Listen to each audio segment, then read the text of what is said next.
It's just Bruce, he don't bite. Hello? I like them French fried potatoes. Hey guys, welcome back to my kitchen. Today I'm going to be teaching you how to cook my favorite meal. It is pot roast, mashed potatoes, gravy, and green beans. It's always been my favorite meal since I was a little kid. I grew up during the 70s and the 80s, so we ate a little bit differently back then than most people do now. We didn't get a lot of takeout. It was like a big treat to get a pizza delivered to the house. So we had our... It was funny because, like I said, my parents were older as it was. So they were set in their ways. Every day had a certain meal. Sunday was always pork chop day. Wednesday was always meatloaf day. Thursday was some kind of pasta. Friday was always what I'm showing you tonight, pot roast. And then Saturday and Sunday, or Saturday, we pretty much just ate leftovers. Same with Monday and Tuesday. Monday was usually hamburgers and mac and cheese. My mom used to like to make that. Now the thing about my mom, I love my mom to death, but she wasn't the best cook in the world. She was, all right, well, I'm getting in trouble for saying this. She was downright bad. And that's one of the reasons I learned how to cook.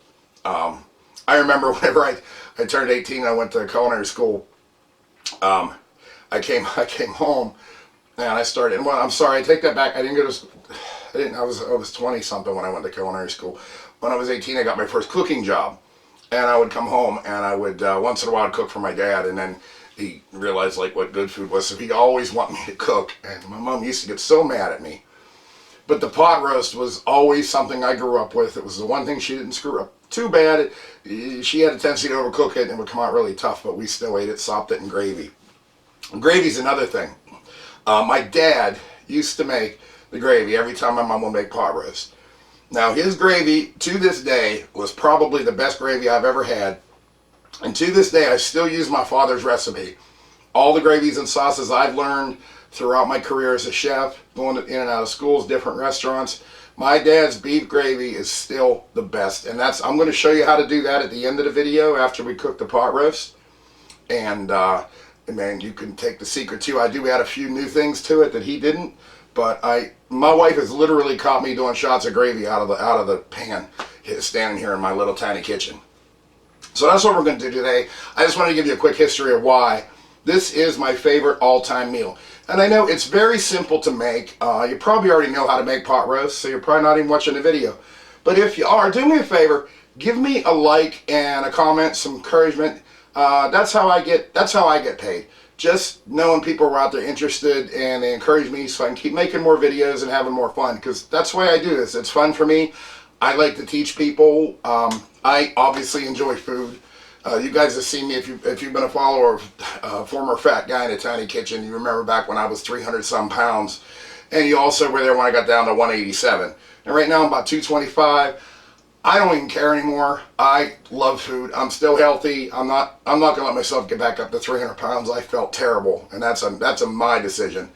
But that's why it's former fat guy in a tiny kitchen. I've said that before. That's on Facebook. If you're watching this on YouTube and don't know about the group, it's former fat guy in a tiny kitchen with me, Bruce Jennings. So as you can see, I already have the pot roast cooking here next to me. I usually do my intros and outros after everything's cooked and done, but I had a lot to say today, and I wanted to tell you a little bit of story about my parents and me growing up in the 70s and 80s, what it was like for us. So that's another reason this dish means something to me. And I hope you give it a try, or if you cook it differently, I would love to hear what you do differently. Today we're doing it in a crock pot. I just got a brand new crock pot. My other one I've had for years, I made a pot of chili for the Legion for the Steeler game on Sunday. And well, it accidentally got broke, and I was a little sad. I'm like, all right, but then I thought, wait a minute, I can get a new one, and I love new kitchen gadgets. So this is my new crock pot. We're using it today. That's about it. Let's get into it. I'm going to show you the ingredients. It honestly doesn't take long to prepare this, especially if you're doing a crock pot. You can make it in a roaster pan too in your oven. You would lower your temperature down to, I'd say, 275, 300 for the first hour, and then cook it the rest of the way through on 275. I prefer doing it in a crock pot. It's just easy. It's almost like someone else is making me dinner. I do all the work in the morning. I let it sit for 4, 5, 6, sometimes 8 hours, depending on my cut of meat. And then whenever I go to eat, it's done. It's like someone else made it for me. So, well, hey, I'm going to stop rambling. Let's get moving, and let me show you the ingredients of how we're going to do this pot roast, and I hope you like it. Don't forget to leave a like, subscribe, and share, please. Thank you. So here's some of the ingredients we're going to use for our pot roast. We got, I got some garlic powder, some onion powder, some Montreal steak seasoning. That's my choice. I like to use that. Salt and pepper, of course. I got some, took a medium onion, just cut it up in big chunks. Any size you want, doesn't matter. We're going to strain that out later when we make our gravy. Some carrots. Those are just baby carrots. You wash them off, and you know you got to cut them.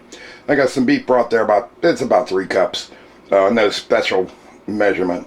But then we got the star of the show, and that's our chuck roast right here. Now, if you can see, that's pretty well marbled. It's not as marbled as I'd like to when I make these, but that's where your cooking time comes into effect.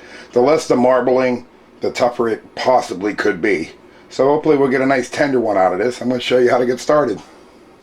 So step 2 is to season our roast. What we're going to do is we're going to season it and sear it off. And what I do is, obviously, you start with salt and pepper. A little salt on one side. This is sea salt, by the way. You can use table salt if you want. I just always prefer using sea salt. It seems to hold on better. There's some fresh ground black pepper. Once again, you can use the stuff that's already ground up. I love this Montreal steak seasoning. I don't get paid to endorse it, but I really like it. So I put it on all my steak products. You see, I'm not putting it on too heavy, but I want to make a presence on the whole surface. I got some onion powder. You don't need a lot of onion powder because we're going to throw some onions in there. But I like to have a lot of flavor in my roast. So I cover it with onion powder. A little bit of garlic powder. Same thing. I usually put some fresh garlic in there when I cook it, but today I am out of garlic. I forgot to go to the store and get some garlic. So you can see we got that. We're going to push the spices down into there. Flip the steak over. And I'm going to wash my hands and we're going to do the other side. Because I forgot to put gloves on. Yeah, the last thing I want to do is contaminate my spice containers with stuff from my meat, because that will carry over that bacteria and we don't want that. Salt, pepper,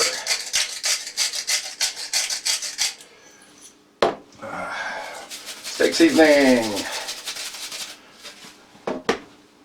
onion powder,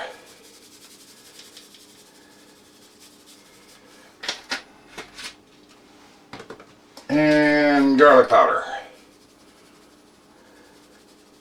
I wish I'd have bought garlic. I love fresh garlic, but I forgot to get it. And we're just going to gently tap that into the meat. I'm going to move it around the pan here, get up any extra spices at the bottom of the pan that I left there.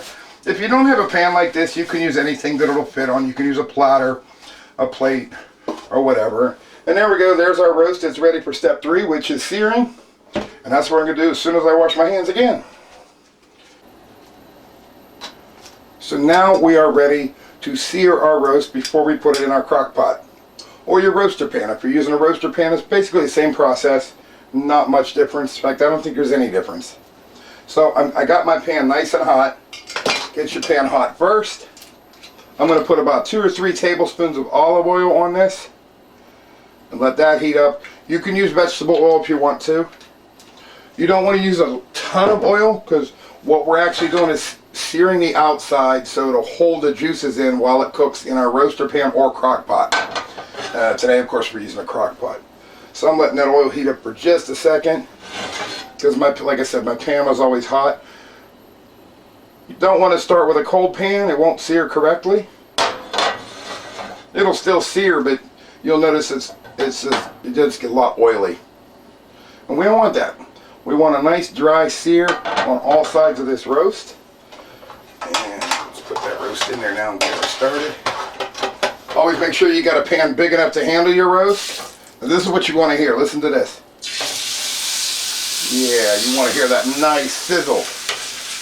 That way you know that's going to sizzle immediately, or that's going to sear immediately. We're going to cook this side for about 30 seconds to a minute. And we're going to flip it and do the same. And you'll see we're going to get a nice sear.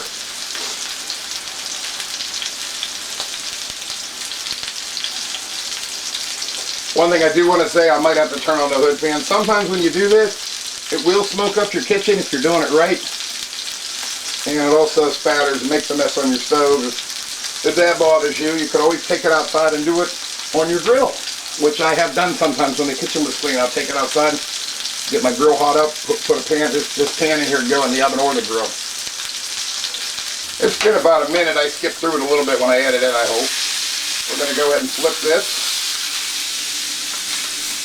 I actually could have gone a little longer. If you can see this, I could have gone a little bit longer, but that's going to work out just fine. We're going to go another minute. Let's go a minute and a half. Make sure my oil's touching the bottom. We're going to go about another minute and a half on that side.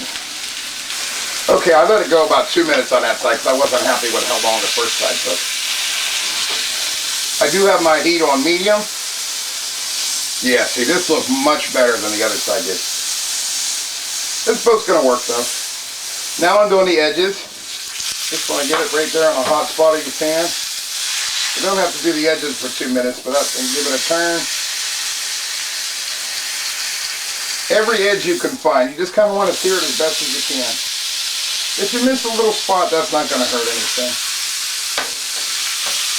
Just on the tail end here.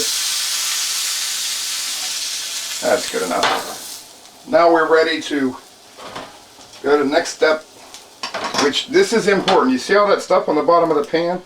That is flavor. I am turning my heat off. The pan's a little bit hot. I should have the fan on, but I don't. And what we're going to do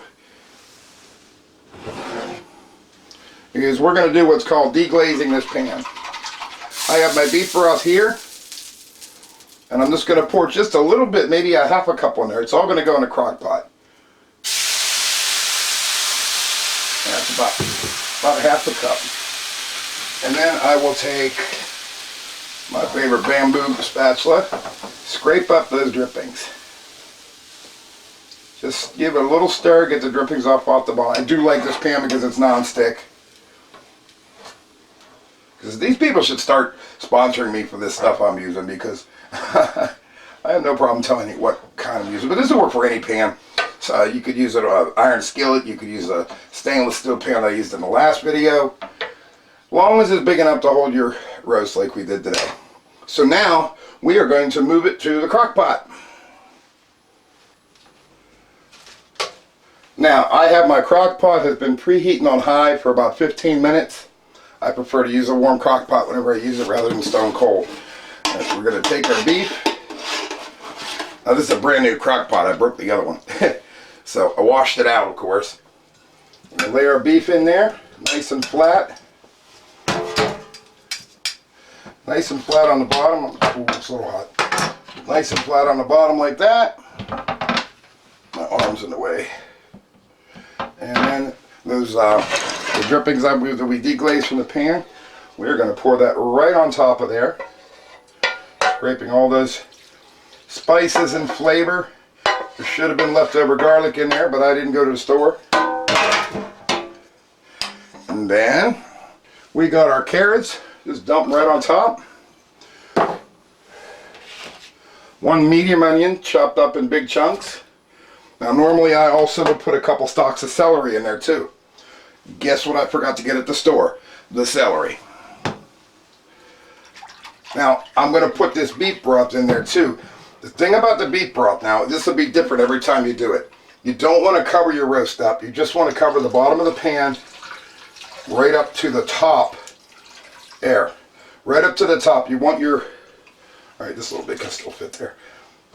You don't want to boil your roast. We're roasting a roast. We're not boiling a roast. So you just want to bring it up about halfway. I actually might have put a little too much water in there. It'll still come out okay. That's it. Now we will let it sit on high. This is important. We're going to let it sit on high for 45 minutes. After 45 minutes, we're going to turn it, if you have the setting, you're going to turn down medium. This new one, okay, it's going to be new because this new one doesn't have medium setting, so we're going to fly by the seat of our pants and see. Anyway, I got it on high. I'm going to check it back at 45 minutes and see if I can turn it down, because we want to slow cook this. A roast this size should take anywhere from 4 to 8 hours. Now, why it's such a big span is the marbling I was telling you earlier. If it's not marbled enough and it's a tougher cut of meat, then like a top round, you are going to want to cook that at a lower temperature for a longer time to let that it gets more tender, and it'll release and be nice, tender, and juicy. If you cook a leaner cut too quickly, it'll turn into a baseball and you won't be able to chew it. At least I won't. But so that's that. We're going to let this on 45 minutes for now on high. I'm just going to interject real quick. I waited 45 minutes and it was pretty well hot, so I went ahead and I turned it down to, this one has high, low, and keep warm. I turned it from high down to low, and it's been 45 minutes. I'm going to let this sit, and in the next segment, whenever I pull it out, I'll let you know exactly how long it took to get the tenderness and the cookedness that I wanted it to. So let's just let this sit. I can go do some housework, do some running around, and I'll see you in a minute. So we've had this in here a total of about 4 hours. It's time to check it. I also meant to say, do not take the lid off this entire time. Carrots are nice and soft there, and it looks like it's about done to me. Still got that brown on it, nice and soft. If you want to, you can stick a thermometer in there, and you want to temp it out to at least 145 degrees. But 4 hours, looking at the way it's starting to fall apart, I'd say it is definitely done, and it's going to be tasty. Now I'm going to show you what to do with it and how to make the gravy. Okay, our roast is done, and now we're going to pull it out and put it on a platter so it can rest for about 15 minutes. And while it's resting, we're going to work on our gravy. Let's take the lid off. Ooh, that smells so good. The smell just goes through the whole house. So I'm going to scoop these veggies aside. Now if you pick it up, it's falling apart. If you pick it up and it starts falling apart like this, you probably did it right.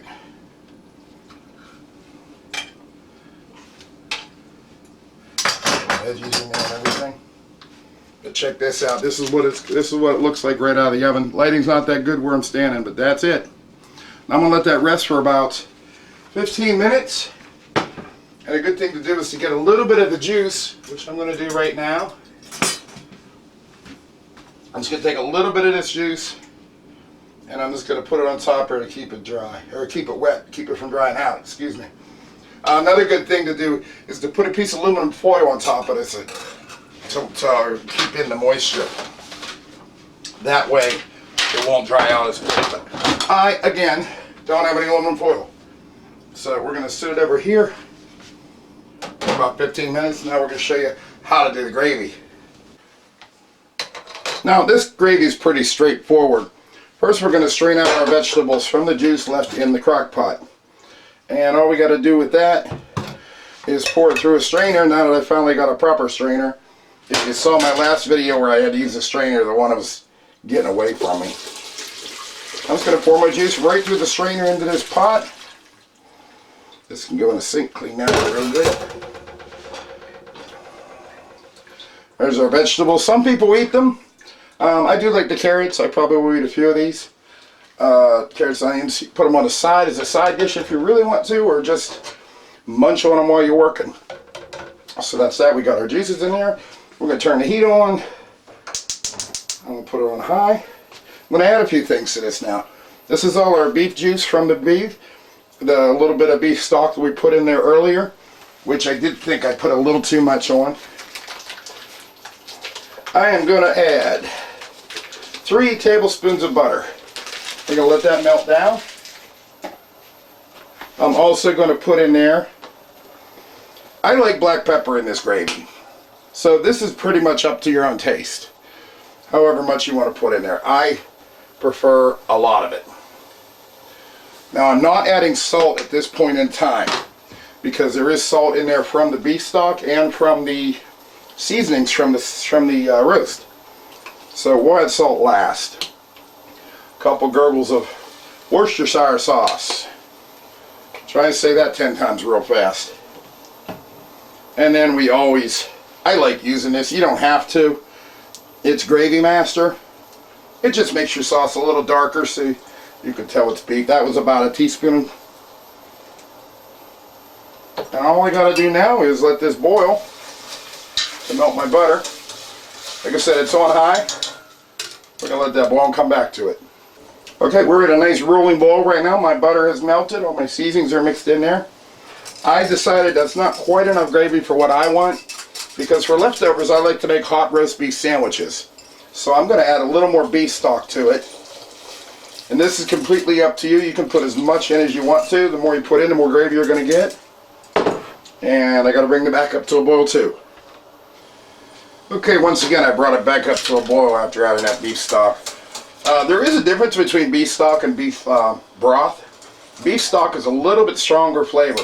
So if you can't get a hold of beef stock and you can only get beef broth, you just go ahead and throw in a bouillon cube or two in there, and that'll take care of the flavor. Now I'm going to show you how to thicken it up. Now this is going to be a little different than the last one I did. The last gravy I did on the Scotch pie recipe was a very similar gravy. But this gravy, instead of using cornstarch, we're going to use flour and some water. So I have a half a cup of flour in here. Now I want to add, excuse my reach, I want to add a half a cup of water to it. And we mix it in a separate bowl, making sure there's no lumps in it. And this is always guesswork. Just try to match your flour with your water. You want the same amount of flour as water when you mix it up, and always use cold water. Now you see this is boiling. We're going to pour our flour water mixture in there, and we're going to keep stirring. Stir, stir, stir, stir. I put about half, well, a little more than half of it I put in there, and it's immediately starting to thicken up for me. And that's what I want. This method is easy, just as easy as the cornstarch. But once again, if you put too much in it, I'm going to dump it all in there. If you put too much in it, your gravy will get really, really thick. Now, maybe you like thick gravy. Doesn't matter to me. I don't like thin gravy, I'll tell you that. But if I put any more than this in there, it's going to turn to like a jello consistency, and we don't want that. So that's all there is to that. That's done. That is done. I'm going to let that flour cook for about a minute or two in there, so it doesn't have a floury taste. That's something you don't have to do with the cornstarch. But with the flour, I like to let it cook for a little bit. Just barely boiling. I don't really want to boil it, but just at the barely boiling. Keep stirring it. This keeps you from getting lumps in it. And if you can see on the camera there are no lumps yet. And I think we're going to be okay on this. As you can see, I've already made some mashed potatoes here and some green beans I made off camera. I'm one of those guys, usually I cook everything fresh. These green beans are French style, French cut green beans. And yes, they are from a can, but it happens to be my favorite to go with this meal. And we got a little boil going on here. Now we're going to cut the heat. Yeah, that gravy is great. We are done. Now it's time to plate and serve and do our taste test. Oh, everything smells so good. Let's get to that. I just wanted to show, I'm going to try to do this with the camera on my shoulder. That's going to be hard. But this is our roast. Of course, you can see, look how the juices have, it's rested long enough. Like I said, about 15 minutes. And honestly, I should not need a knife to cut this. This should just fall right apart like that. Look at that. Just falls right apart. That is going to be so good. It's hardly any pressure at all makes that come apart. And that is what we're looking for. You can make a good Italian roast beef out of this too if you wanted to. Just want to take a second and show you that. Now it's time for taste test. Oh, that just looks so good to me. Enough of this photography crap. I want to eat. So now it's my favorite time we get to taste it. Like I said, it come out so nice and tender when I cut it, so I can imagine. Dip a little bit of gravy.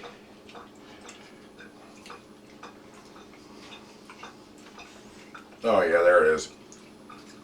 This is just my all-time favorite meal. I've always had it growing up, and if you cook it right, it just comes out so tender. The mashed potatoes, I didn't bother doing that on video because, well, I'm pretty sure everybody knows how to make mashed potatoes. If not, leave me a comment and maybe I'll do a mashed potato video, but I thought I would just make it too long. And I already said the green beans, this is the only canned vegetable I'll eat. Everything else I want it to be fresh, but for some reason, maybe just because I grew up on them, but I just really like canned French cut green beans. So, Alright, I'm going to sit down now and finish eating my dinner, and then I'll do the outro. So yeah, it's as easy as that to make a pot roast at home in crock pot. You could use if you don't have a crock pot, you can use a Dutch oven. You can use a roaster pan. There's lots of different ways to cook, and this is my way. This is my favorite way. Like I said, it's been my favorite meal since I was a little kid. I just want to share that with you guys today. If you have any suggestions or questions, leave them in the comments. If you want me to cook something else, let me know. Give me suggestions. I got a lot of ideas of stuff to put on this channel, so let her rip. Let me hear what you got. And we'll see you next time. Mr. Bruce is being weird again. All right, then.